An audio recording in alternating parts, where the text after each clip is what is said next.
तुम्हाला आमंत्रण दिलं याचं सगळ्यात महत्त्वाचं कारण हे की आत्ता महाराष्ट्रामध्ये खास करून आपल्या राजकारणाचा जो एकंदर बाजार झालेला आहे, अशा सगळ्या वातावरणामध्ये एक माणूस निष्ठेनं एकाच विचारांशी प्रामाणिक राहून काम करत राहतो, आपल्या मूल्य व्यवस्था आपली सांभाळत राहतो, शेतकऱ्यांच्या प्रश्नांसाठी झटत राहतो. त्या माणसाला या सगळ्या परिस्थितीबद्दल काय वाटतं हे आम्हाला जाणून घ्यायचं आहे. तर त्यामुळं एक तर तुम्ही आलात आणि खूप लांबून आलेले आहात, त्याबद्दल तुमचे आभार सुरुवातीलाच. आणि प्रश्न की काय तुम्ही आत्ताचं जे सगळं जे वास्तव आहे आपलं, तुम्हाला कसं जमतं की ह्या सगळ्या म्हणजे ह्या चिखलामध्ये कमळासारखं स्वच्छ राहणं?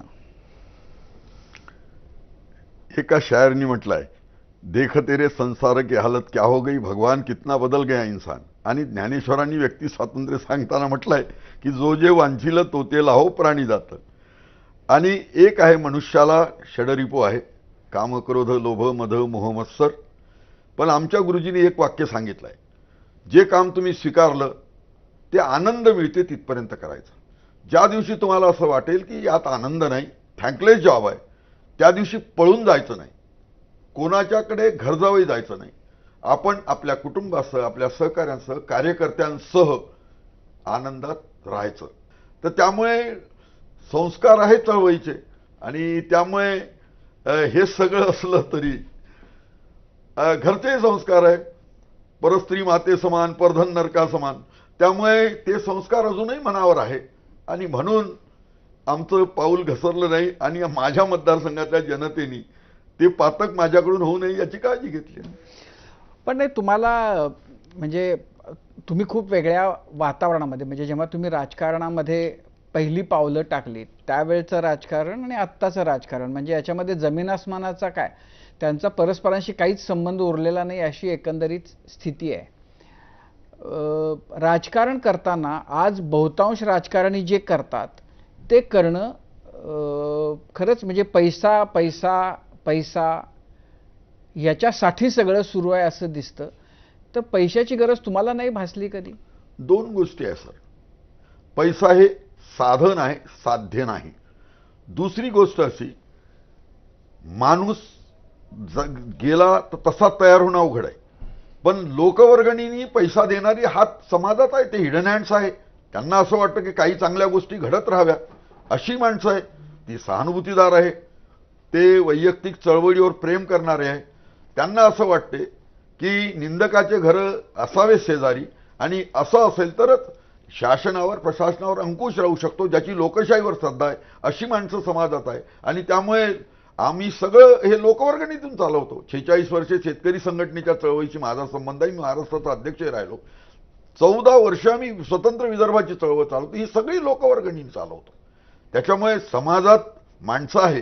कारण एकदा नोटाबंदीनंतर निधी उभा होत नाही म्हणून काही चळवळी आमच्याच बरोबरच्या पॅरलल किंवा दुसऱ्या सामाजिक चळवळी थांबल्या, पण आम्हाला त्याची काही अडचण आली नाही. म्हणजे समाजात दाते आहे, हिडन हँड्स आहे, काहींना नावं एक्सपोज होऊ द्यायची नाही, पण मदत करत राहायचे. त्यांना असं वाटतं की लोकशाही सुदृढ झाली पाहिजे. त्यासाठी काही काळ असा संक्रमणाचा येतो. आणि कारण असं आहे की समाजशास्त्रीय दृष्ट्या समाज हा एका दोषास्पद व्यवस्थेतून दुसऱ्या दोषास्पद व्यवस्थेत जात असतो. ही कंटिन्युअस प्रोसेस आहे. पण वी ड्यू एक्सपेक्टेशन की येणारी व्यवस्था बरी असेल, तर त्यासाठी सगळा प्रयत्न करत राहायचा आहे. आणि त्यासाठी काही मला अडचण वाटत नाही. तुम्हाला पैसे मिळवावेत असं वाटत नाही तुम्हाला? इलेक्शन लढायचं असतील तर आता तुम्ही लढू शकता का आत्ताच्या परिस्थितीत? नाही, मी आता तसंही लढायचं नाही जाहीर केलं आहे. पण मला याही वेळेला लोकवर्गणी मिळाली आहे. मी 8वी निवडणूक लढलो. 8व्या निवडणुकीत मला लोकवर्गणी मिळाली आहे. माझ्या पोरांनी मला शेतातनं प्लॉट्स विकून पैसे उभे करून दिले. पण राहिलेले अवांतर पैसे मला लोकवर्गणीतूनच मिळाले. जे मला मोजून शिव्या देतात त्यांना असं वाटते की हा विचार, शेतकरी चळवळीचा अर्थवादी विचार, समाज परिवर्तनाचा, तो जगला पाहिजे, अशी माणसं आहे. त्यामुळे आम्हाला निधी मिळायला काही अडचण नाही. पैसा, आमची स्पष्ट धारणा आहे की पैसा हे साधन आहे, साध्य नाही. मनुष्यानी कितीही पैसा मिळवला तरीही 4 चपात्या एवढा राईस खातात, त्याच्या पलीकडे काही खात नाही. आणि धीरूभाईचं मोठं उदाहरण आहे ना. म्हणजे धीरूभाई 65,000 कोटीचं टर्नओव्हर असणारा मनुष्य, ते वारल्यानंतर त्यांच्या पोरांमधले 14 वर्ष चाललेले वाद.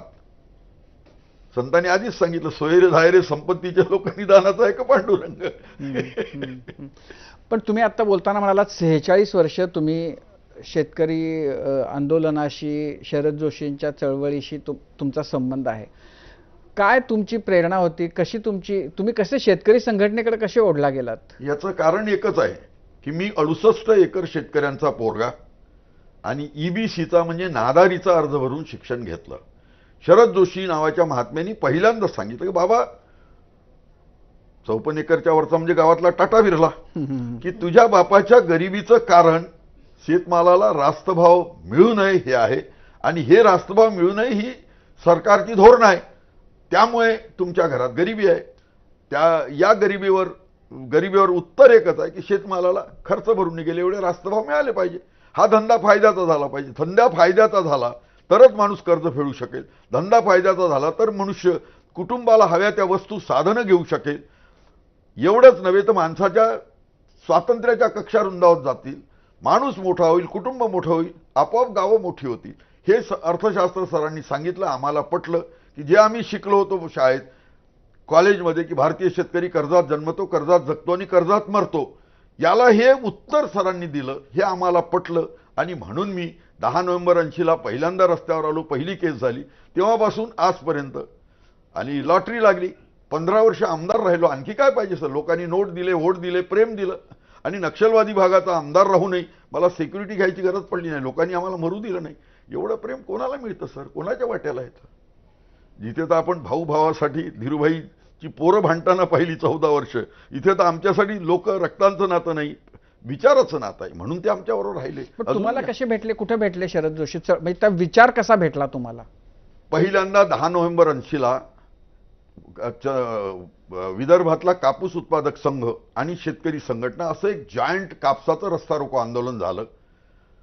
त्यामुळे आम्ही त्या आंदोलनात होतो. तुमचं काय वय होतं तेव्हा? 28 वर्षाचं वय होतं तेव्हा. आता 75 वर्षाचा म्हातारा झालो. येस. तर मग तुम्ही ते आंदोलन होतं पुढं? नाही, त्या आंदोलनात आम्ही पहिल्यांदा रस्त्यावर आलो.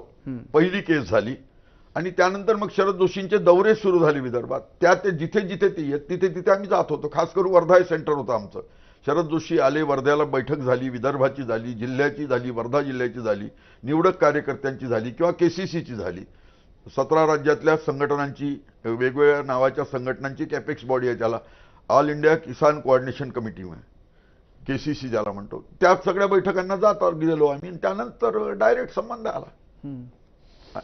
पण पहिल्यांदा जेव्हा आंदोलन केलं,